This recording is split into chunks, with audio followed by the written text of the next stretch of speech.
Nanginginig ang buong katawan ni Maria nang marinig ang tawag mula sa opisina ng CEO. Sa bawat tibok ng kanyang puso, tanging takot ang nararamdaman, takot na matanggal sa trabaho.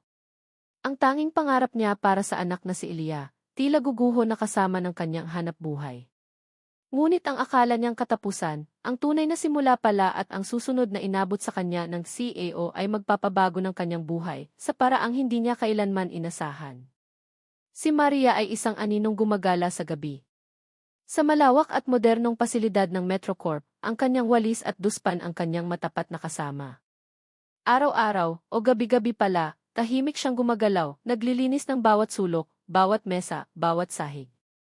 Hindi siya napapansin. Isang ordinaryong mukha sa isang mundong punong-puno ng abala, ng mga taong nagmamadali, ng mga elevator na umaakyat at bumababa, ng mga ilaw na nakasindi hanggang madaling araw. Ang kanyang uniforme, puting blouse at itim na pantalon, ay sagisag ng kanyang pagiging simpleng manggagawa. Ngunit sa likod ng tahimik na anyo na iyon, at ng pagod na madalas niyang nararamdaman pagkatapos ng mahabang shift, ay isang pusong nagmamahal ng buong buo. Isang pusong lumalaban ng walang kapaguran para sa kanyang nag-iisang anak, si Ilya. Ang buhay nila ay umiikot sa isang maliit na upahang kwarto sa tondo. Amoy sabon at kumukulong tubig ang madalas na bumabalot sa kanilang tahanan, na tila nagsisilbing pahiwatig ng kanilang simpleng pamumuhay. Ang kanilang maliit na silid ay hindi lang tirahan, ito ay isang santuwaryo. Ang pader, na sa simula ay hubad, ay unti-unting napuno ng mga gawa ng kanyang anak. May mga bulaklak na tila totoong sariwa, nagbibigay ng kulay sa kanilang payak na buhay. May mga bahay kubo na animoy nakatayo sa gitna ng bukirin, pahiwatig ng kanilang probinsyanang pinagmulan at ng pangarap na simpleng buhay. At may mga larawan ng kanilang pamilya, kahit na dalawa lang sila ni Ilya, isang malaking pagmamahal na iginuhit sa papel. Si Ilya, 10 taong gulang pa lamang, ay ilaw niya at inspirasyon. Matalino si Ilya, mahilig magbasa ng mga lumang libro na napupulot niya sa mga basurahan o binibili sa murang halaga, at higit sa lahat, may angking talento sa sining. Kitang-kita ni Maria ang kinang sa mga mata ni Ilya tuwing maihawak itong lapis o krayola. Iyon ang kanyang pangarap, ang makapagtapos si Ilya ng pag-aaral, makamit ang buhay na hindi niya naranasan.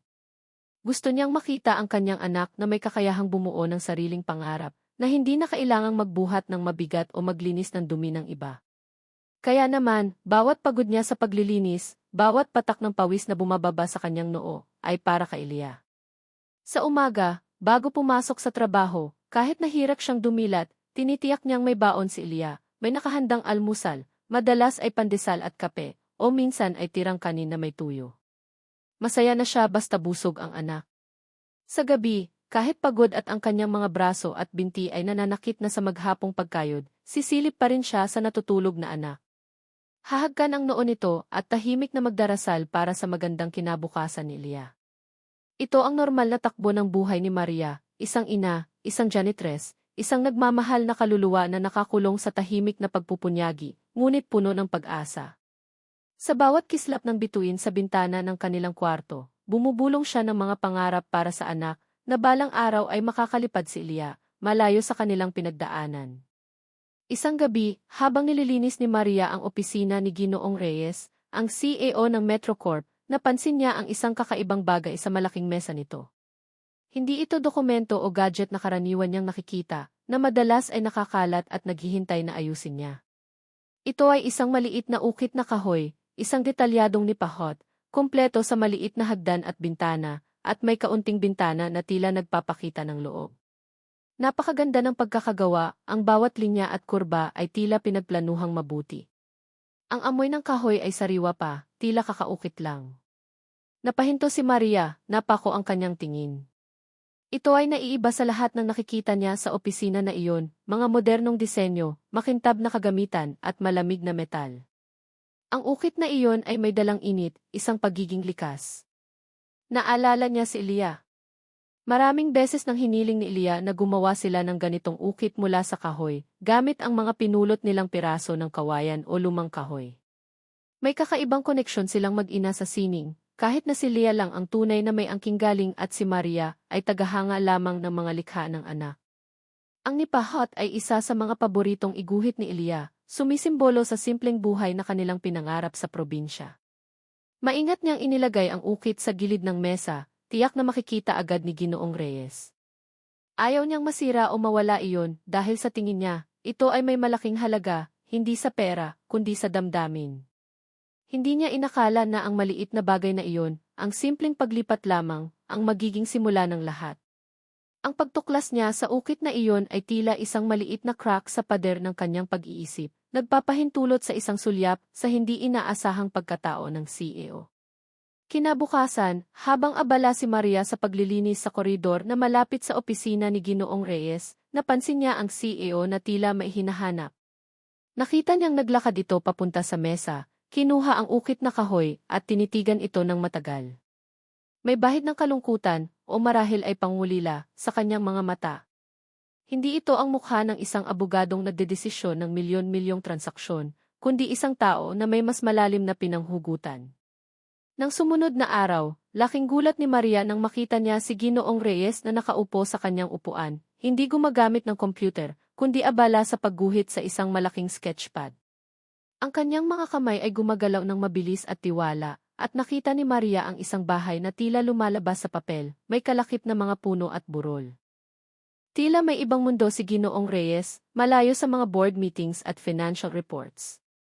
Isang side niya na hindi inaasahan ni Maria, isang CEO na nagtatago ng isang sining, isang kaluluwang malikhain. Noon niya napagtanto na hindi lang pala puro negosyo ang buhay ni Ginoong Reyes. Mayroon din siyang sariling pangarap at mga damdamin. Ang nakita niya ay hindi lamang isang CEO, kundi isang tao, isang ordinaryong tao na maihilig na katulad ng sa kanyang anak. Ito ang simula ng pagbabago sa pagtingin ni Maria sa mundo sa loob ng Metrocorp at sa taong nagpapatakbo nito. Nagsimula siyang magtanong sa sarili, sino nga ba talaga si Ginoong Reyes? At bakit tila may bahid ng lungkot sa kanyang pagiging malikhain? Dahil sa nakita at sa misteryo na bumalot sa kanyang isipan, nagkaroon ng kakaibang ideya si Maria.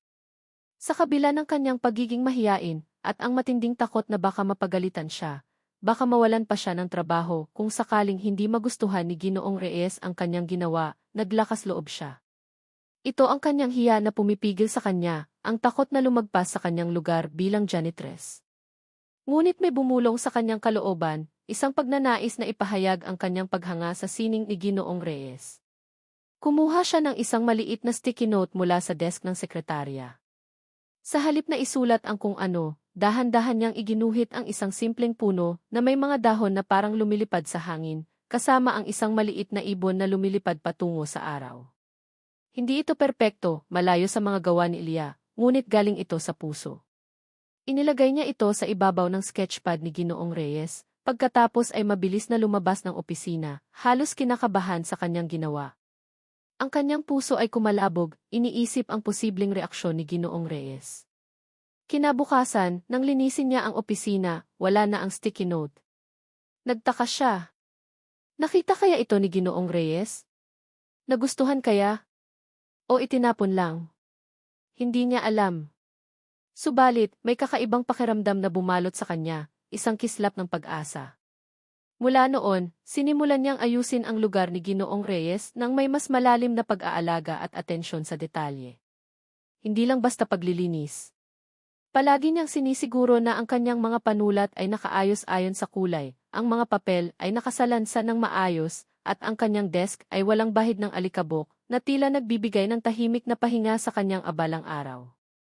Ni hindi niya sinasadyang ayusin ang mga natirang kape sa tasa, nililinis ito ng mas maigi kaysa sa iba.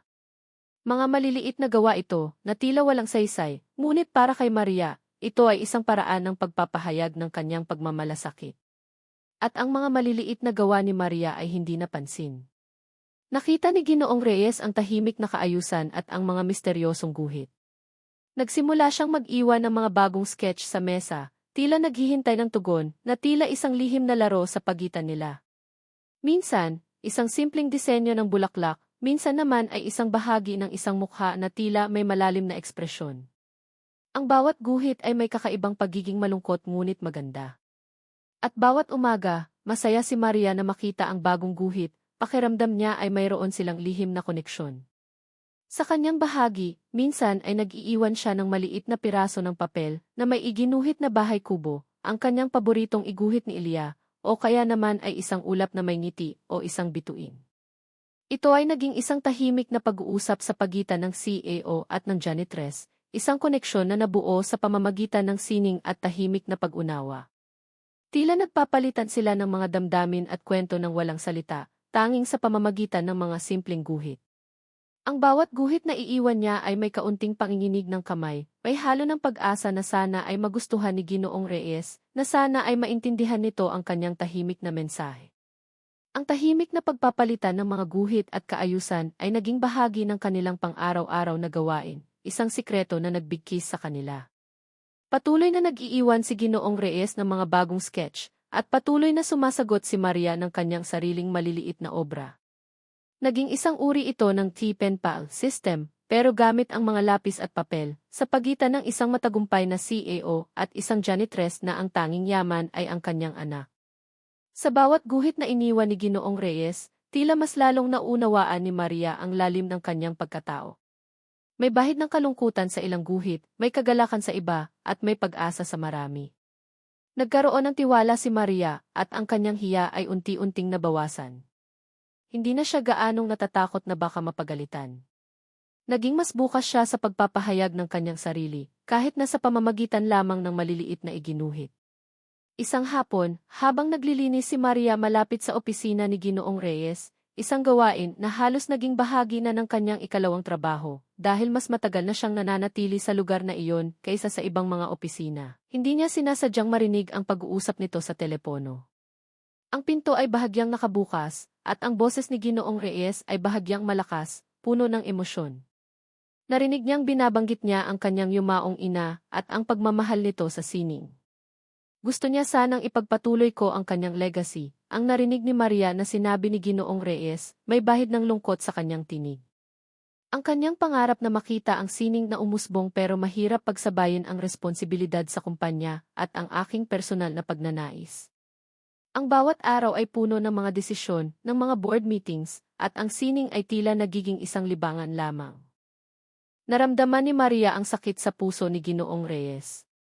Nakita niya ang isang taong may kaparehong pangarap at hirap na pagsabayin ang pangarap sa realidad. Tulad niya, na pinipiling isantabi ang sariling pagnanais para sa kapakanan ng kanyang anak. Ang simple niyang pagmamahal sa sining ay naging daan para mas maintindihan niya ang pinuno ng kumpanya. Hindi na lamang ito isang CEO, kundi isang anak na nangungulila, isang tao na may mga pangarap na hindi pa lubusang natutupad. Ang kanyang pakikipag-ugnayan kay Ginoong Reyes, sa pamamagitan ng mga guhit, ay nagbigay ng kulay sa kanyang araw, nagdagdag ng kagalakan sa kanyang buhay. Nalaman niya na hindi lang siya ang nagtatago ng kanyang mga pangarap. Ito ang nagpalalim ng kanyang koneksyon kay Ginoong Reyes, hindi bilang isang boss at empleyado, kundi bilang dalawang kaluluwang nagkakaintindihan sa tahimik na paraan. Dumating ang araw na kinatatakutan ni Maria. Isang tawag mula sa sekretarya ni Ginoong Reyes. Pinapatawag siya sa opisina. Ang kanyang puso ay kumalabog ng malakas, tila tambol na umaalingaw sa kanyang dibdib.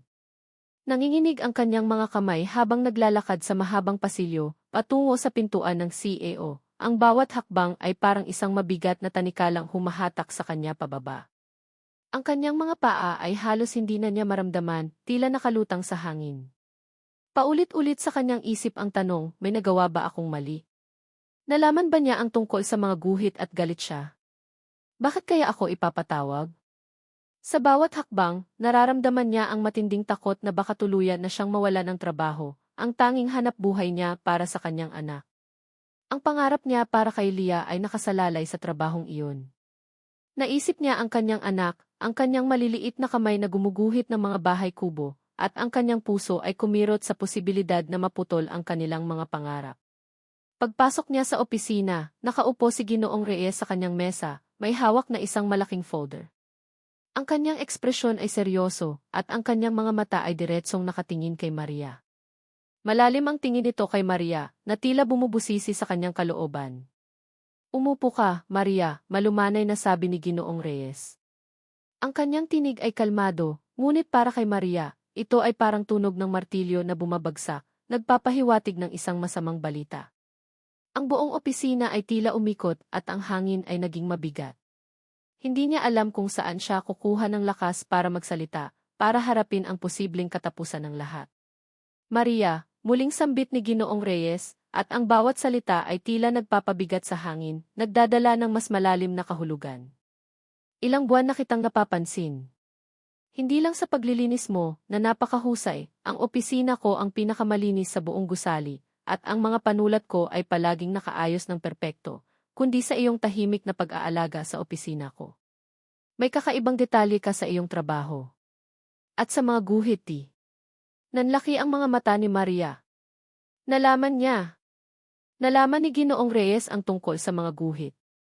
Ang takot na kanina ay nakasentro sa pagkatanggal sa trabaho ay nagbago, mula sa pagkatakot na mawala ng hanap buhay, tungo sa kahihiyan at pagkabigla. Naisip niya ang mga simpleng guhit na iniwan niya, ang kanyang paglabag sa kanyang ilugar. Pasensya na po, Ginoo, halos pabulong na sagot ni Maria, nakayuko ang ulo, ang kanyang mga kamay ay mahigpit na magkapit. Hindi ko po sinasadya. Akala ko po wala lang po iyon. Naisip ko lang po na Ngumiti si Ginoong Reyes, isang ngiting hindi inakala ni Maria na makikita niya sa isang CEO, isang ngiting puno ng pag-unawa at kabaitan. Huwag kang mag-alala, Maria. Hindi ako galit. Sa katunayan, nagpapasalamat ako. Naging inspirasyon mo ako, at ang mga maliliit mong guhit ay nagbigay sa akin ng kakaibang kagalakan sa bawat umaga. May kakaibang koneksyon tayong nabuo. Naisip ko, paano kaya kung may isang batang katulad mo, o katulad ko, na maihilig sa sining, ang mabibigyan ng pagkakataon. Kinabahan si Maria, hindi niya pa rin maintindihan ang sinasabi. Ang kanyang puso ay pumipintig ng malakas. Namatay ang nanay ko ilang taon na ang nakakaraan. Mahilig din siyang magpinta at dahil sa kanya, natutunan ko ring gumuhit. Pero mula nang mawala siya at dahil sa trabaho, nawalan na ako ng oras para doon. Ang mga maliliit na guhit mo nagbigay sa akin ng paalala sa kanyang pagmamahal sa sining, sa kanyang pangarap na makita ang sining na umusbong sa buhay ng ibang tao. At sa iyong mga guhit, Maria, nakita ko rin ang pagmamahal sa sining. At nakita ko ang ganitong talento sa iyong anak. Doon na nag-iba ang tono ni Ginoong Reyes. Huminga siya ng malalim at pagkatapos ay inabot kay Maria ang isang selyadong sobre.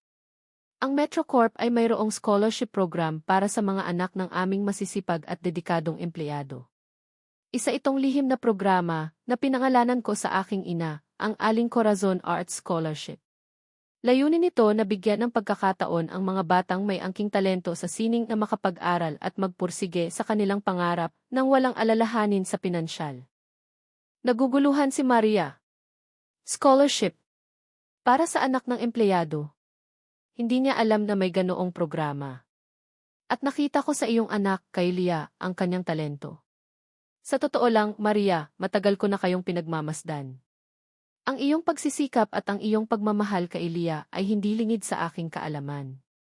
Nakita ko ang mga guhit ni Lia sa inyong kwarto nang minsang dumaan ako malapit sa inyong bahay para sa isang community project.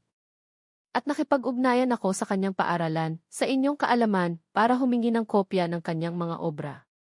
At ito, Anya, sabay abot ng isang malaking folder na may logo ng Metrocorp, ay ang portfolio ni Lia na nagpapakita ng kanyang kahusayan. At ito, dagdag niya, sabay abot ng isang sertipiko na nakalagay sa isang makintab na frame, ay ang scholarship certificate para kay Lia. Nagulantang si Maria. Hindi niya maintindihan ang nangyayari.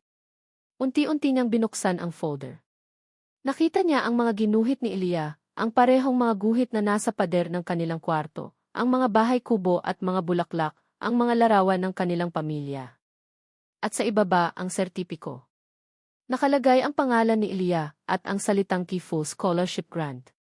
Parang may naglalaro sa kanya. Hindi ito totoo.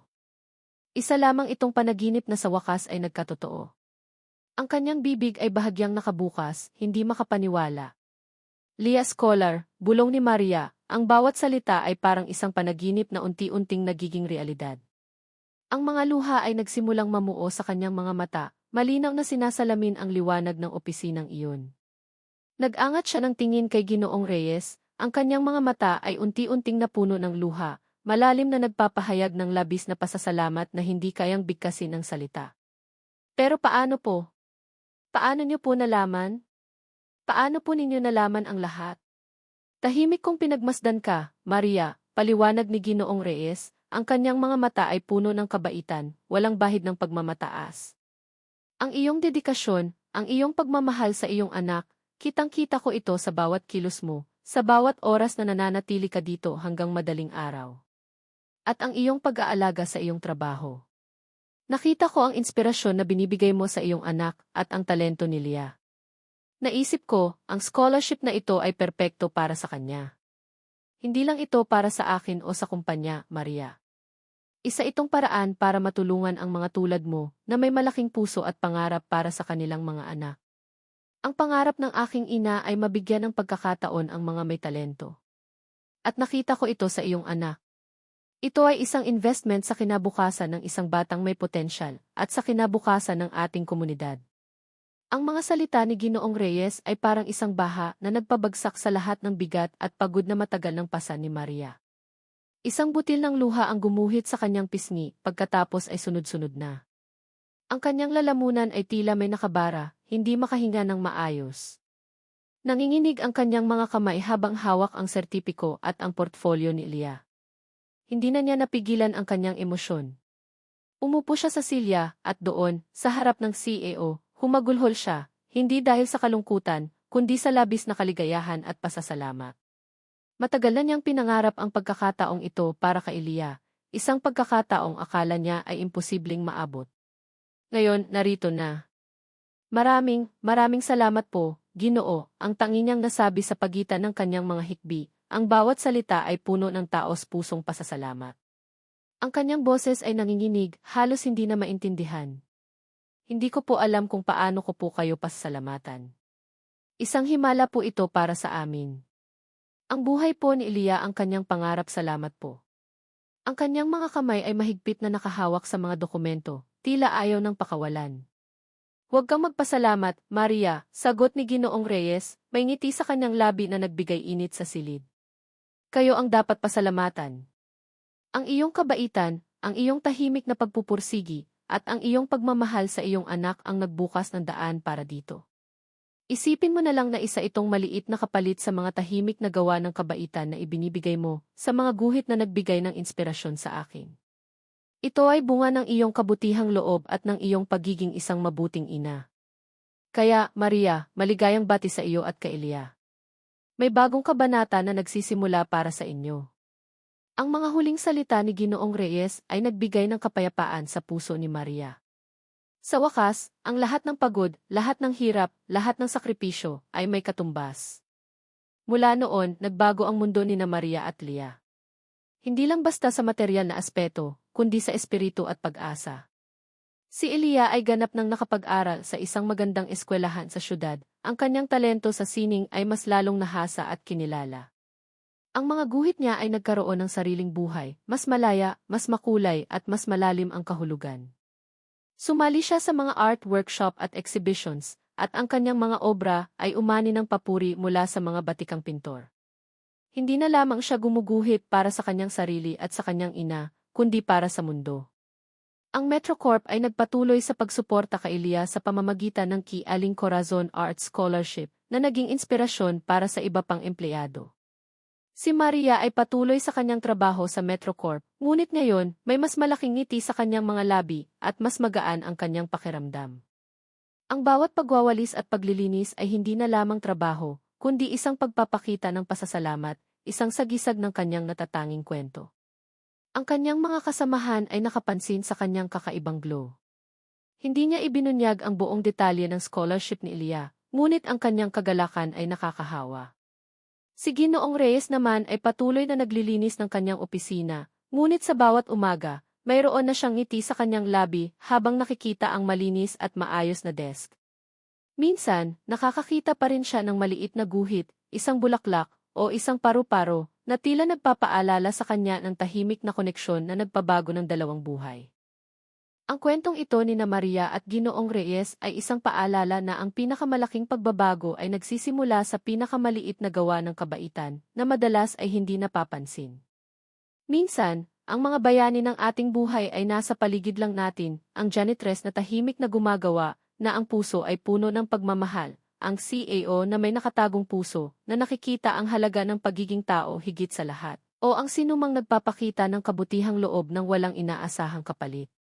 Dahil sa dulo ng lahat, ang tunay na yaman ay nasa kakayahang magbigay, magpakita ng pag-unawa, at maniwala sa kapangyarihan ng pakikipagkapwa-tao. At sa huli, ang mga kwento ng tadhana at pag-ibig ay patunay na sa bawat pagsubok na ating kinakaharap, may nakalaang biyaya, at sa bawat pagmamahal na ating ipinapakita, may mas malaking pagmamahal at pag-asa na naghihintay na bumalik, sa paraang hindi natin kailanman inakala.